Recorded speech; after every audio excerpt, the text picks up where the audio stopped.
C'est le rendez-vous des débats. Les acteurs sont déjà installés. Franck, bonjour. Bonjour, Tom. William, bonjour. Eric, bonjour. Bonjour à tous. Allez, on a 3 sujets qu'on va évoquer. On va commencer déjà par la question politique, la tournée de la Commission électorale nationale autonome pour se rendre compte de l'effectivité de l'existence, je dois dire matérielle, des partis politiques. Faut-il vraiment engager une telle tournée, Franck? Est-ce qu'on en avait besoin? Oui, puisque la loi la prévoit, il faut l'organiser parce que nous avons des partis politiques, c'est vrai qui ont de très gros moyens qu'on voit toujours à l'œuvre, mais il y a des noms, lorsqu'on les appelle, vous vous demandez si c'est effectivement des partis politiques. Et vous ne pouvez pas... Il y a des noms comme les NX... Bon, on ne va pas évoquer... Vraiment, on va tomber... enfin, je ne sais plus. Ou bien c'est NZ, je ne sais plus trop. Donc, si vous vous appelez parti politique... Oui. Vous devez avoir, vous devez être sur le plan national, vous devez avoir un état-major, vous devez avoir un siège, vous devrez, prévu par la loi. Et donc, c'est une mission régalienne pour la Sénat, la Commission électorale nationale autonome, de se déplacer pour constater ce qui se passe au niveau des états-majors. Est-ce que ça ne va pas juste être une visite de formalité, une tournée de formalité, quand on sait que, dans le fond, qu'on ait un siège ou qu'on n'ait pas un siège, cela n'influence pas, en tout cas, vu le nombre de partis politiques qui décrochent un peu l'assistance publique financière, bon, ça ne serait pas vrai, on n'aura pas vraiment d'incidence sur leur... Ce sera de la faute de la Sénat de cautionner ces genres de... Qu'est-ce que la Sénat pourrait faire, William, si un parti politique n'a pas de siège, je ne sais pas moi, dans Kérou par exemple?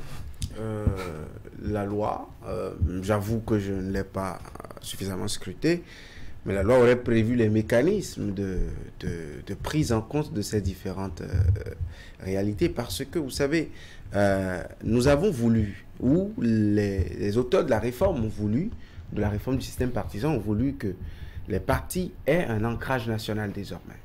Et de ce fait, le parti est composé depuis la base, dans les 77 communes du Bénin, à une organisation ou est censé avoir une organisation au plan national. Donc, la Sénat veut s'assurer vraiment qu'il y a cette toile-là qui couvre l'étendue du territoire national et que l'ancrage, la représentativité de cette formation politique se situe vraiment au plan national. Nous connaissons le siège, par exemple, de plusieurs grandes formations politiques ici à Cotonou, mais on n'a pas idée forcément de ce que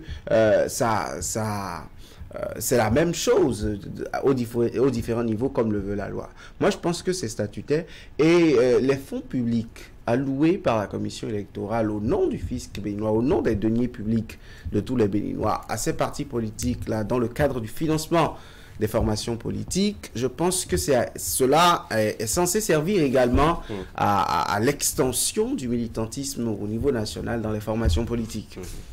Oui, Eric?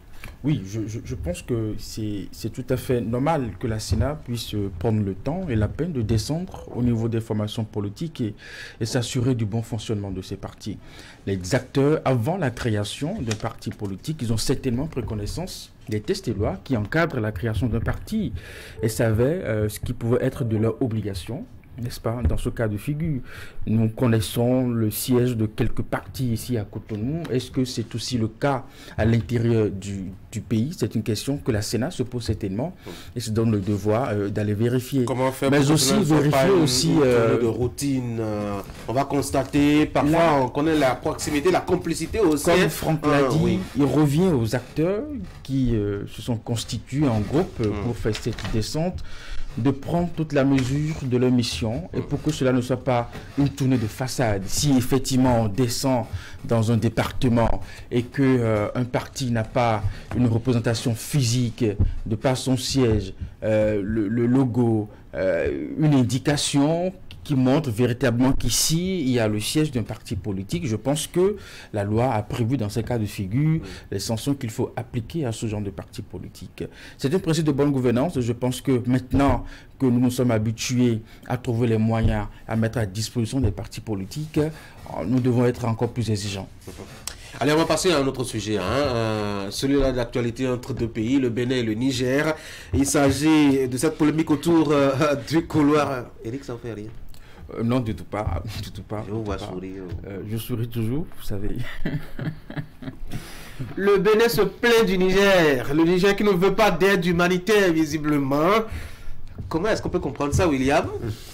C'est curieux. À mon tour de sourire. Ah, tiens.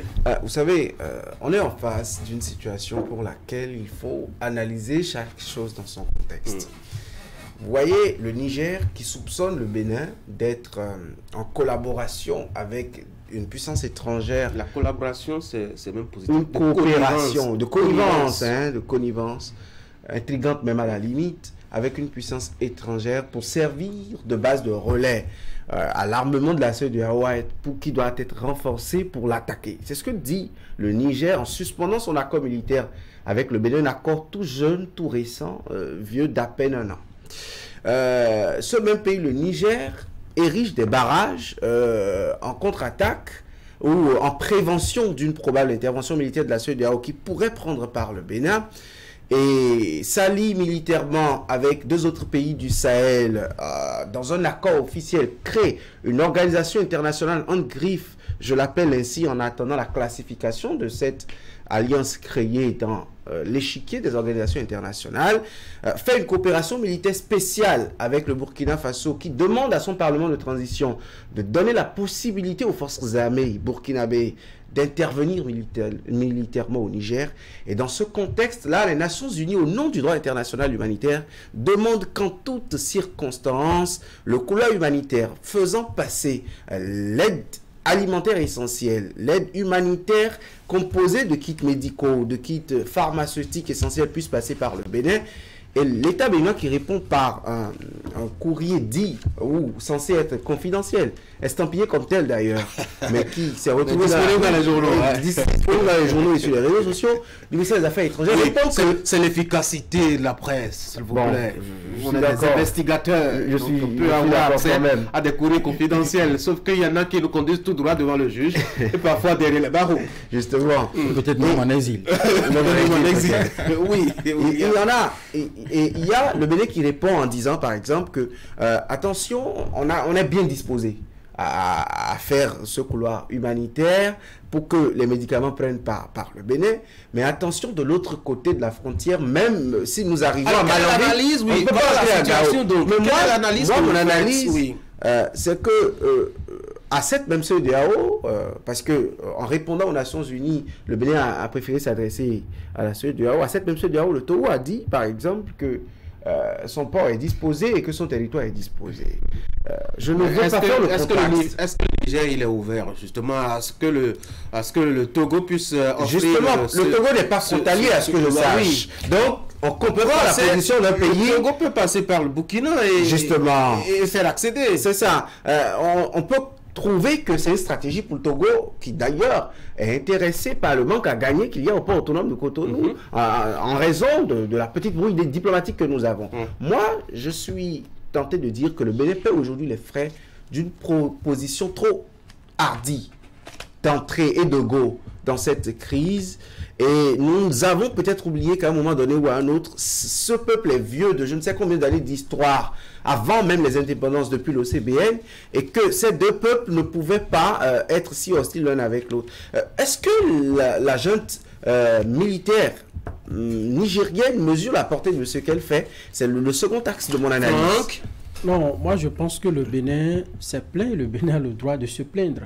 Parce que si vous écoutez bien les informations, je pense que la situation qui est en instance aujourd'hui au Niger est en train d'appauvrir le peuple nigérien. Est-ce qu'on a des baromètres?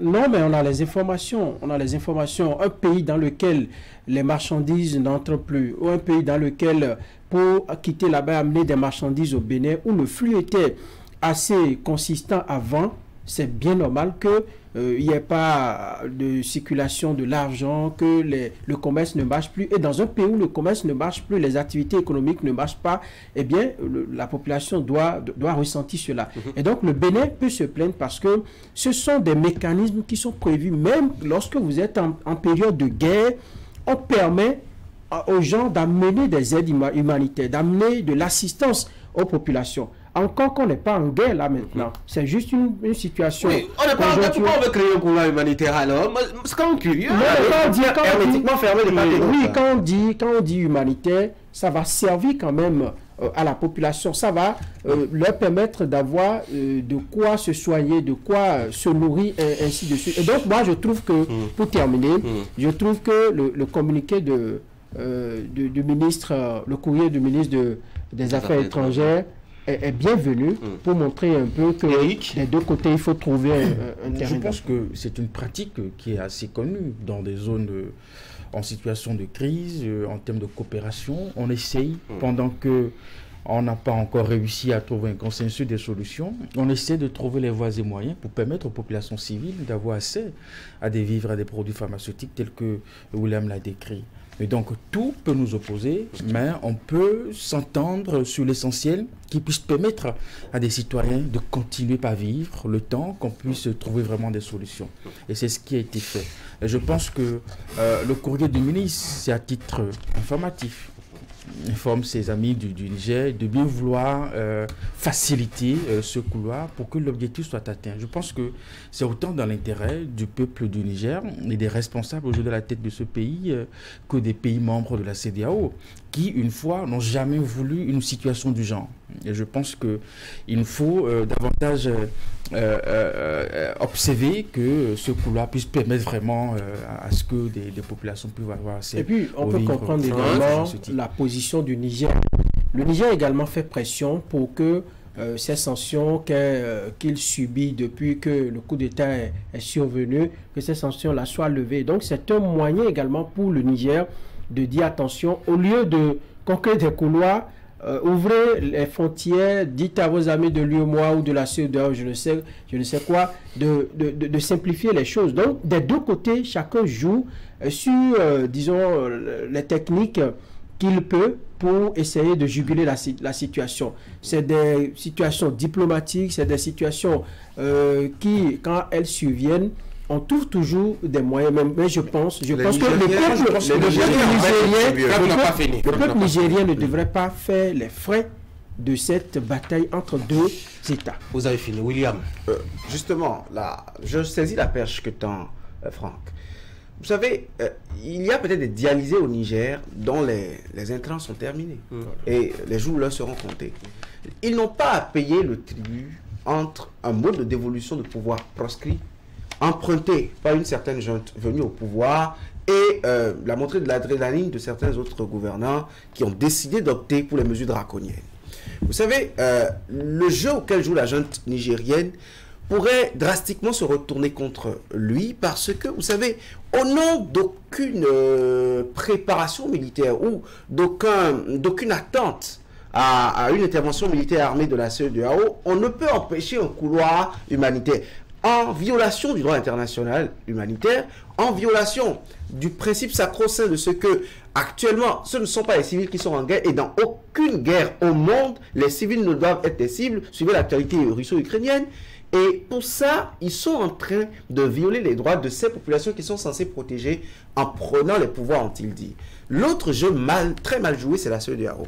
Vous savez, aujourd'hui, les Nations Unies demandent un couloir humanitaire au moment où l'embargo de la CEDEAO sur les produits de l'UEMOA et l'embargo de la CEDEAO et l'embargo de l'UEMOA sur les produits est intégral. Cet embargo est intégral. Il n'y a pas un seul produit exclu. Et même les pro-condamnation à mort du putsch, les pro-interventionnisme militaire probable sont contre le fait que l'embargo ne permette même pas, voilà, l'embargo soit intégral. Donc la CEDEAO joue un jeu très flou en laissant peut-être les Nations Unies parler au nom du droit international humanitaire, de couloir humanitaire, alors qu'au même moment, elle est extrêmement étanche sur la question, la porosité même de ces frontières. De part et d'autre, les frontières sont fermées. Ne l'oublions pas. Oui. Il y a des barrages au Niger, on va passer mais les autres pays ont fermé également leurs frontières. Oui, n'oublions pas aussi que l'objectif de la CEDEAO, c'est le retour à l'ordre constitutionnel. Et ce faisant, il faut faire pression par tous les moyens pour atteindre cet objectif. Même s'il y a des dialysés qui ont fait le kit. Et c'est dans ce cas que les sanctions sont venues. Pour les dialysés, si pour la junte militaire, ils peuvent prendre le temps, de penser à la santé de leur population. Je pense qu'à l'heure où nous parlons, ils auraient pu déjà dégager ces barrages et permettre vraiment à ce peuple-là d'avoir accès aux produits. Parce que c'est de ça qu'il s'agit. Franck l'a dit, eux aussi, ils utilisent ça comme une situation qu'ils veulent utiliser à leur avantage. Si tant est que vous pensez à la santé de nos concitoyens, ben écoutez, enlevez les sanctions. Ok, mais je pense que dans une situation pareille, on évolue pas à pas. C'est dans leur intérêt de prendre d'abord ce qui est possible là maintenant, qui est le couloir humanitaire, et quitte après ça à voir dans l'avenir comment est-ce qu'on peut l'ordre constitutionnel redescendre avec les sanctions. Je pense qu'aujourd'hui, si on arrive à faire entrer ces produits, ça va satisfaire ne serait-ce qu'une partie de ce peuple. Moi je pense que chose. cette lettre ça va faire du ministère des Affaires étrangères est une fuite en avant. Parce que on ne vient pas en sapeur-pompier sur une situation qu'on a soi-même créée. Si l'embargo n'est pas créé, on ne peut pas aujourd'hui assister à une population qui est dans le besoin. Ça, c'est un premier élément. Deuxième élément, moi je pense que quelque part, si la junte refuse ou si la junte ouvre davantage les yeux sur ses frontières pour mieux voir ce qui entre ou ce qui sort, c'est certainement à cause de ces informations qu'elle fait venir, à savoir que Cotonou pourrait ou serait en train de se proposer comme arrière-base militaire pour être attaqué. Alors je ne vois pas un gouvernement, qu'il soit légitime, anticonstitutionnel ou constitutionnel, être en train de fermer les yeux sur tout ce qui rentre sur son territoire, alors même qu'il y a une menace militaire qui plane sur sa tête. On ne peut pas être aussi contre cela. Est-ce que quelque part, est-ce que quelque part on manque pas un peu de sérieux là, en proposant à un pays à qui on a promis une attaque militaire de faire un couloir pour aller jusqu'à lui? William, c'est très intéressant. Oui. Mais laissez-moi vous rappeler tout simplement que l'Ukraine, victime d'une invasion, dit-elle, depuis plus d'1 an, négocie l'accord céréalier avec la Russie au nom du ventre des Ukrainiens. Nous sommes dans la CEDEAO et depuis 1975, nous parlons de la libre circulation des personnes et des biens parce que nous faisons un espace communautaire. L'ordre constitutionnel, le droit international humanitaire et toute la réglementation rigide sur l'Ukraine, une seconde, n'a pas autour d'elle, l'Ukraine n'a pas autour d'elle tous les pays qui l'entourent, qui la menacent justement d'une attaque militaire. Je ne l'oublie pas, je ne l'occulte pas. Mais l'ordre constitutionnel, le droit international humanitaire et toutes les réglementations de tous ordres dans le monde entier ont pour but premier d'abord la satisfaction des besoins incompréhensibles des populations. Pour rien au monde, aucune junte ne peut, dans un bras de force, dans un bras de fer diplomatique, empêcher les populations d'avoir accès au droit international, et aucune nation, qu'elle soit frontalière ou non, ne peut se cacher derrière le bout de son doigt pour ne pas faciliter ou derrière une aide humanitaire pour ce n'est ni une fuite en avant pour le ministère des Affaires étrangères, encore moins un manque de sérieux. Il y a tout le sérieux dedans, à mon avis. Les Nations Unies n'ont pas à voir, comme l'a dit William, la force de la junte pour ne pas aller, n'est-ce pas, secourir le peuple nigérien. Même si c'était le peuple béninois, le peuple comorien, ainsi de suite, lorsqu'il y a ce genre de situation, les Nations Unies ont pour rôle d'assister les populations. On n'a pas dit qu'on veut aller assister quelques autorités, on a dit les populations qui n'ont rien à voir avec une situation politique qui est juste spontanée et qui va se régler. Là encore, il n'y a pas eu encore l'attaque militaire. C'est une menace qui est brandie, qui n'est pas encore mise en œuvre, et donc il n'y a pas de raison que du côté des Nigériens, que les autorités de la transition refusent de créer le couloir humanitaire. Parce que, eh bien, lorsque tout cela va finir, comme l'a dit William encore, ça va se retourner contre eux parce qu'ils auront en face d'eux des populations affaiblies, des populations malades. Ils vont diriger quel type de population? Les Nations Unies ont le droit, malheureusement, c'est pas le Bénin que ça doit prendre. Je pense que le Niger doit pouvoir motiver sa position avec des faits. À la date d'aujourd'hui, le Bénin ne s'est pas constitué comme une base arrière militaire pour intervenir au Niger. Nous n'en avons pas les informations. Eux, ils ont affirmé avoir les informations. Une base militaire, ça ne se cache pas. On parle d'une base militaire, ok? Ça ne se cache pas. On aurait une arrière-base militaire, on n'a pas besoin de poser un camp. Ils savent faire des barres, juste des armes, quelques grenades. et puis c'est fini. Moi, n'avons pas accès à l'information qu'il y a au port de c'est pas ça une base militaire. Ils n'ont pas parlé de base militaire. Ils ont parlé d'importation d'armes qui pourraient appuyer l'attaque promise par la CEDEAO. Nous sommes au Bénin. Vous pensez vraiment que c'est vraiment le fait quoi? Ça passerait par le calveau de l'État. Des militaires spécialistes en renseignement. On va évoluer dans la discussion. On va même pas communiquer la décision. On va évoluer dans la discussion. William, Franck, on va évoluer dans la discussion, s'il vous plaît. Oui, Eric n'a qu'à finir. Pour moi, je ne le pense pas. Et donc, je peux comprendre qu'il y a une forme de réticence. Vous savez, même en Syrie, qui est sous embargo de tout ce qu'on peut imaginer, il y a un couloir humanitaire.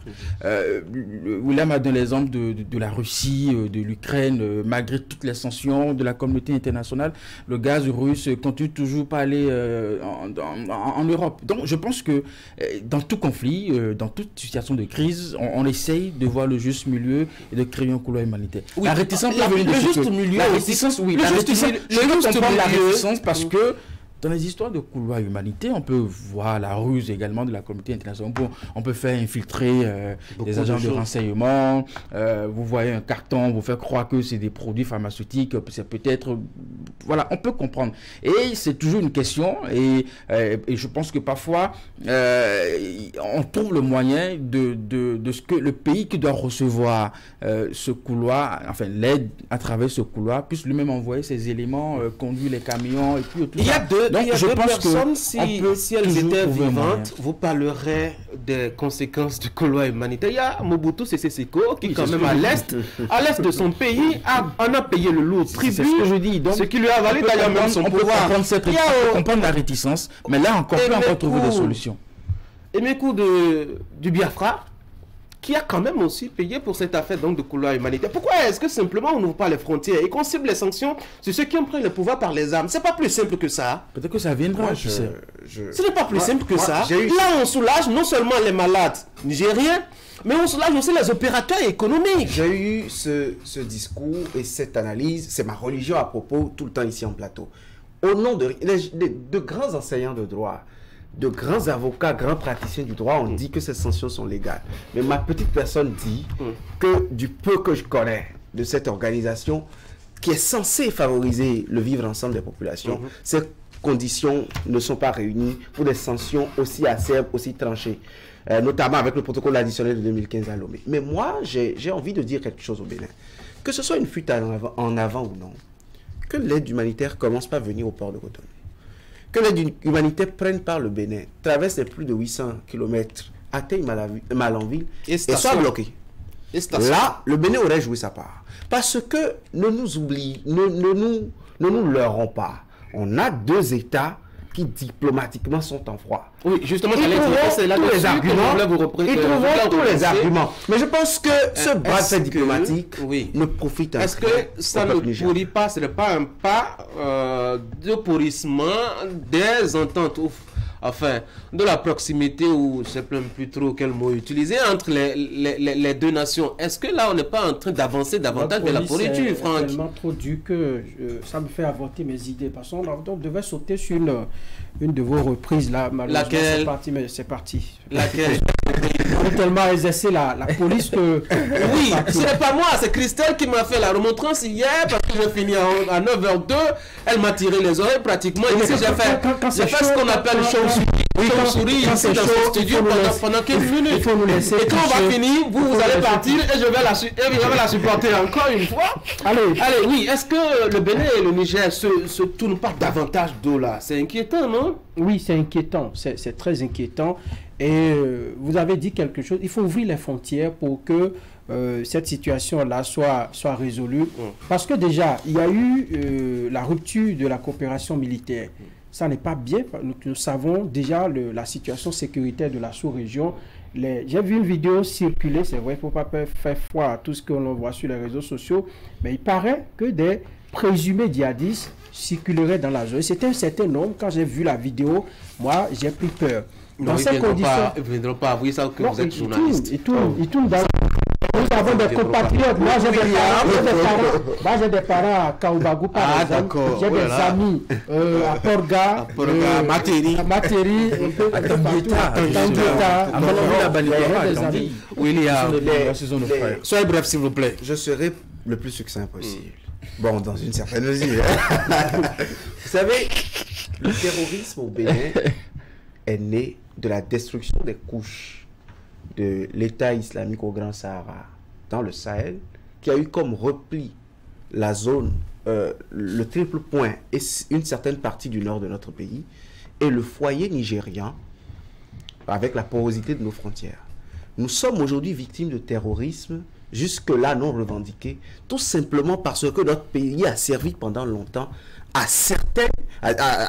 servi de havre pour certains groupes terroristes qui détruisaient au Sahel et à côté de nous au Nigeria.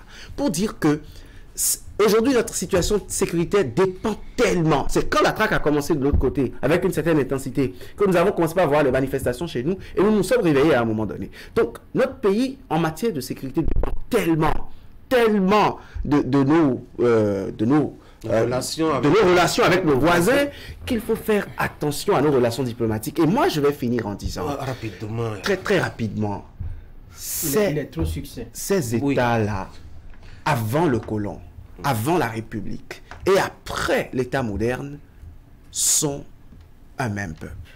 On n'a pas intérêt à jouer au jeu auquel nous jouons actuellement. Eric, je pense qu'entre les deux pays, nous continuons à jouir d'une bonne relation diplomatique. Il y a une rupture de coopération militaire. Jusqu'à ce jour, je n'ai pas entendu qu'on a renvoyé l'ambassadeur du Bénin qui est au Niger ou l'ambassadeur du Niger qui est ici au Bénin. Et donc, il y a toujours une possibilité de discussion. C'est d'ailleurs pourquoi il y a un courrier qui a été envoyé et qui a été lu. Et donc, je pense que entre le Niger et le Bénin, on n'a pas de raison d'avoir des inquiétudes et de s'alarmer. Nous restons des pays frères et amis. Il y a une situation de crise au niveau de la sous-région et il nous faut trouver des solutions. Les gars, merci beaucoup. J'ai un sujet qu'on a tout le temps évité. Depuis lundi. Oui, depuis lundi. Le point des mondiaux de pétanque. Il est déjà 8h19. J'ai encore quoi? Ce que je ne comprends pas. Je ne sais pas si on va pouvoir comprendre aujourd'hui. Nous sommes là. Nous sommes là. Bon, d'accord. Ce que je vais faire, je vous confie à Christelle. Vous serez en train de discuter avec elle. Dès que je pige le menu, on revient et puis on reprend nos discussions. Allez, bonne journée. Mesdames et messieurs, voici maintenant chez vous ce que je ne comprends pas.